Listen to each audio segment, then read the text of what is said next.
তারা বঙ্গবন্ধুকে শ্রদ্ধা করে না। আর মনে রাখতে হবে, বঙ্গবন্ধু দেশ এদেশ ছিল না, এরা ছিল অনেক দূরের। এদেশে আসছে কেন, ইরাক থেকে কেন আসছে, তার ইতিহাস জানতে হবে। বঙ্গবন্ধুর পরিবার ইরাকের, বিদেশি, অনেক আগে এখানে আসছে ধর্ম প্রচার করার জন্য। তারা জাতিগতভাবে ধার্মিক, তার বাবা ধার্মিক, তার দাদা ধার্মিক, তার সমস্ত গোষ্ঠী ধার্মিক। খোদ বঙ্গবন্ধু কে বলেছেন, এদেশের ডাকাতরা, চোরেরা সবকিছু নিয়ে গেছে, কিন্তু ইমানদার লোক আমরা বেঁচে আছি, ইমানের সাথে তাদের মোকাবেলা হবে। এটা বঙ্গবন্ধু নিজের বক্তব্য। তারা বঙ্গবন্ধুকে শ্রদ্ধা করে না। আর মনে রাখতে হবে, বঙ্গবন্ধু দেশ এদেশ ছিল না, এরা ছিল অনেক দূরের। এদেশে আসছে কেন, ইরাক থেকে কেন আসছে, তার ইতিহাস জানতে হবে। বঙ্গবন্ধুর পরিবার ইরাকের, বিদেশি, অনেক আগে এখানে আসছে ধর্ম প্রচার করার জন্য।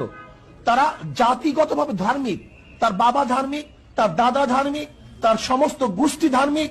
খোদ বঙ্গবন্ধু কে বলেছেন, এদেশের ডাকাতরা, চোরেরা সবকিছু নিয়ে গেছে, কিন্তু ইমানদার লোক আমরা বেঁচে আছি, ইমানের সাথে তাদের মোকাবেলা হবে। এটা বঙ্গবন্ধু নিজের বক্তব্য। তারা বঙ্গবন্ধুকে শ্রদ্ধা করে না।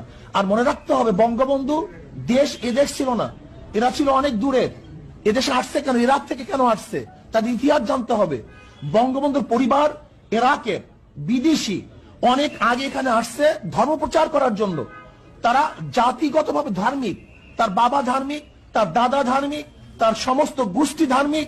খোদ বঙ্গবন্ধু কে বলেছেন, এদেশের ডাকাতরা, চোরেরা সবকিছু নিয়ে গেছে, কিন্তু ইমানদার লোক আমরা বেঁচে আছি, ইমানের সাথে তাদের মোকাবেলা হবে। এটা বঙ্গবন্ধু নিজের বক্তব্য।